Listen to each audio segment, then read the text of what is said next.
Reality has become a field for novels and artists and literature, not for scientific endeavor.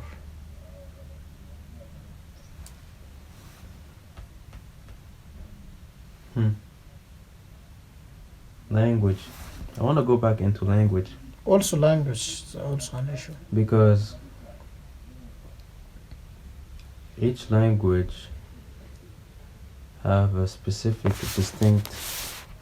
Forget. Okay. Okay. Has a distinct grammar, paradigm,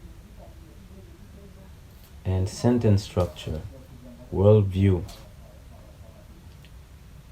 When you're translating from a language into another, you're betraying the original essence of the first language, because you're conforming one idea into another. So you cannot be 100% truthful to the original idea. Like in the Frantz Fanon group where we were, like where I participated 2 days ago. We're talking about that, about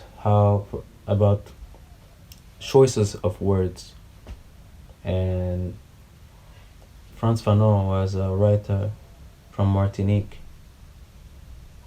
He wrote popular book Peau Noire Masque Blanc in French. It's called Black Skin White Mask, and Les Damnés de la Terre, which is the wretched of the earth. Oh. And where basically that reading group was on the second one, the wretched of the earth. And you know, in the original language it's Les Damnés de la Terre, and if you have to translate it more accurately, it will be the damned of the earth, not the wretched of the earth. Yeah. So things like that, like I use this example to illustrate that in translation meaning also get lost, and you have to, I think it takes an aware mind to realize that all the time, that when you're even translations is an approximation. Even like studies, it's a perception. And when you were talking about reality and about scientific scientists that are detached from reality in their studies, for me, I think, like in the African context, that's what I think. What strikes into my mind.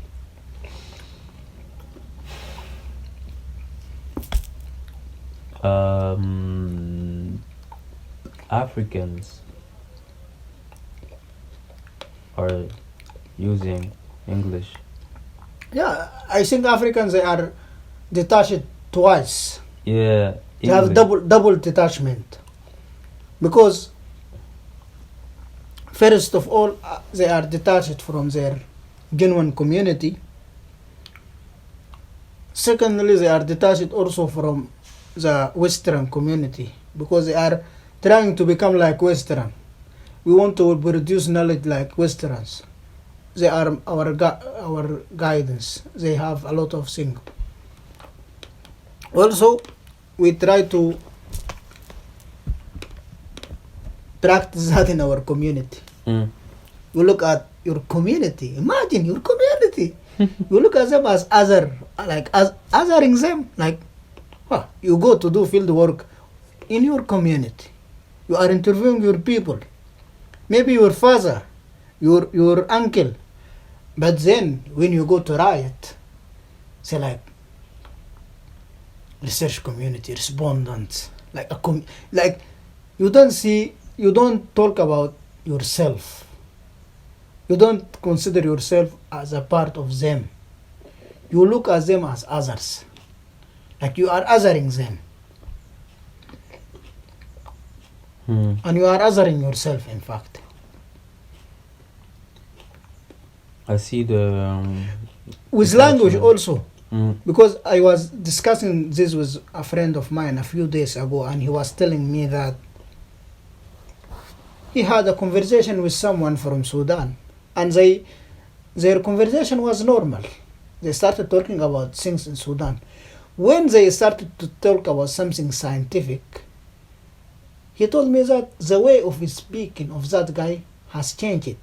And for him it was like strange. It's like he A started, switch. yeah, they like started using like scientific terminologies, like, and I told him, look, this guy, in order to become a scientific, he decided to become other, like to othering himself. Like, myself is not enough. My way of expressing is not enough. I have to adapt another personality. I have to use another jargons that prove that I transformed myself from myself to another person, a scientific, which and I like something ideal out of follows like a lot of stuff. So then the conversation has become something else, not spontaneous, not something a part of like conversations. Like it's like.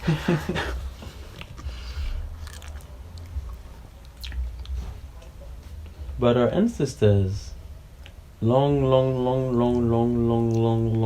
time ago, they were great scientists. without acknowledging that. And for me, science, right, which is a discipline of understanding, and it's a constant improving discipline. It's a discipline where change is constant. Shouldn't be restricted only to a way. Yeah. But we have been so conditioned to see science and intellectual expression only through one lens. And you have a lot of fraud that display this air of being intellectual, but without no concrete substance. And with this world that is overly superficial, it's all about the appearance. Yeah. Appearance triumph content, substance. And I find it absurd and very crippling that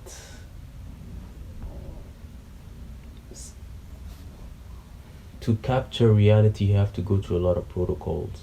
When you do that, you're not capturing reality, you're just capturing, you're not even capturing anything, you're just regurgitating a system, at least if it was a system that came from us as African, yeah, but it's a system that comes from Anglo-Saxon paradigm, a European paradigm. I mean, if it's them doing it for them, that's fine. But for me, the thing that upsets me is that we have the whole world subscribing to the paradigm of one, like just one group of people, and we're not questioning that. We're not re-examining that. We just keep going on that wave. And for me, it's really upsetting. Like for me, you have, like, especially as an African, you have to swim counter that wave. You have to really question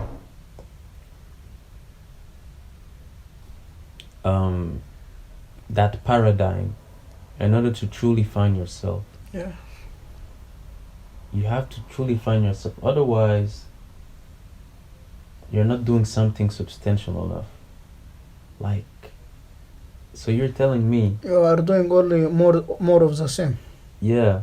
Why is that? Why is that you have to always follow that code? Why is that you have to follow this pattern? Mm. Why is that you have to like this system of supervisor? And why is that? Why is that it has to be documented in this structure? You know, now some researchers, they suggest that consider your research community as like co-researcher. Like, you don't consider them like just respondent or something like this. It's like a way of giving them more recognition, which is something good, because we always overestimate their expertise.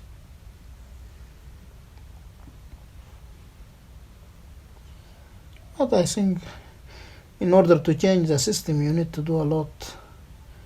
But I think individualists, like even individualistically, you can do that. You can create your way of resisting the system, even at least with something small. If you don't change the whole like the process, you can make something new, something only small that might encourage other people to follow you, and maybe they will have more space to express more. But we should start that at least. Someone was arguing. I have been following a philosopher from Morocco, and he wrote like an article in Arabic talking about, for him this is the right time to have some philosophers from global south. Like you and me. Like, yeah, it's like they have the like conditions, the qualities, they have everything in order to write, to talk, to discuss. I think we have to be self-aware about which paradigm we are tuned in the present moment, and the elements that this paradigm contains. Therefore, we will have much more an objective, panoramic understanding of things. Because here's the thing. The English paradigm is not equal to the universal panoramic paradigm. Yeah. Even within Europe, you have a lot of philosophers in Italy, for instance. No one is knowing about them. They did a great philosophy, like only Italians they might know about them. Even within, like you have in Russia, in different, because they are not, like they don't write in English. They write in their own language. So they have been not, like, when you come to the well-known writers, you will have specific writers who either write in English or their work has been translated into English. Which also, the problem of translation. We missed really French philosophy. In France, you have a lot of philosophers, you have a lot of ideas, but people, they don't know a lot about them, because this is a problem of translation. Even if they their work have been translated in English, also, as you mentioned with Frantz Fanon, there's something lacking in translation. And I know, I am aware of that, because in sociology specifically, there's a lot of French sociologists went missing because of this language barrier. So Hmm. it's the same problem. It's all about English.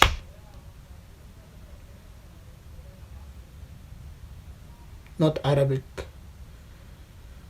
not French, not Chinese, Japanese. I think a lot of them, they have a lot of philosophers. Of course, plenty. Yeah. I mean, look at it this way. Every society has group of people. Like, there's all type of people. There's intellectual, there's poets, there's engineers, in every society. Smugglers also. Smugglers, everyone. Like, philosophers are not just grounded to just one society out there. Yeah. Like, philosophy didn't philosophers, pardon me, didn't start in Greece. Mm. As soon as humanity existed, as soon as man had thoughts and was able to reflect, philosophy started there. This narrative that philosophy started in Greece, Yeah, it was. it makes me laugh. Philosophy started in Africa. Mm. Because Homo sapiens, in case some people refute, the first Homo sapiens started in Africa. The philosophers, the real philosophers, were Africans, has always been. African proverbs to this day are some of the most insightful, substantial pieces of wisdom you can find. But it's about narratives, and it's also about being conscious of the tool you're using and how it's affecting you. Mm. You and I were using English right now. We're using English to describe reality, but at the same time, reality is beyond words. Yes. Reality is beyond language. And it has always been like this. Yeah, like, reality is beyond English. Like a friend of mine is saying, like, we're so accustomed to English that, because, you know, it's like it's basically like, if you speak English, you can speak it to any part of the world, right? We're so accustomed to that we cannot imagine a humanity without English. It's hard, it's almost impossible to imagine that if you're an English speaker. And here's the thing, this world, this universe, this reality, this existence is beyond that word, that language is beyond that word. It's beyond, light years beyond. Even if you're a French speaker,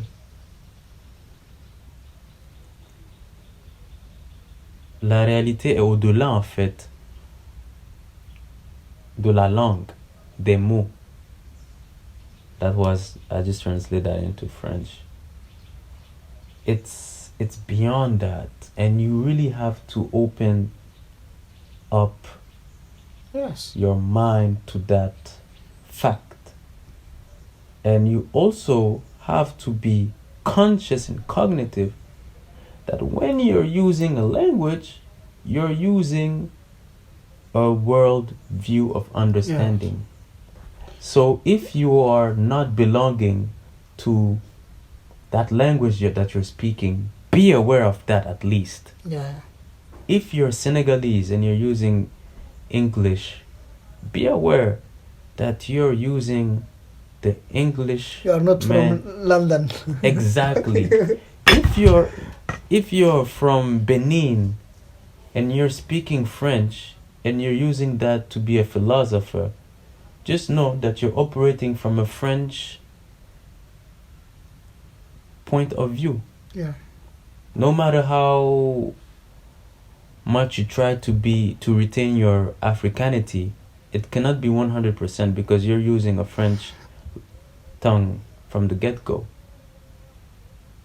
I mean, I think that's the thing you really have to be aware of. Language and paradigm and worldview. Yeah, acknowledging that will definitely make a difference. Yeah. Because you will become aware of that. Yes. All right. Okay. I mean, I think we can stop on that for today. And yeah, we will meet again. Of course.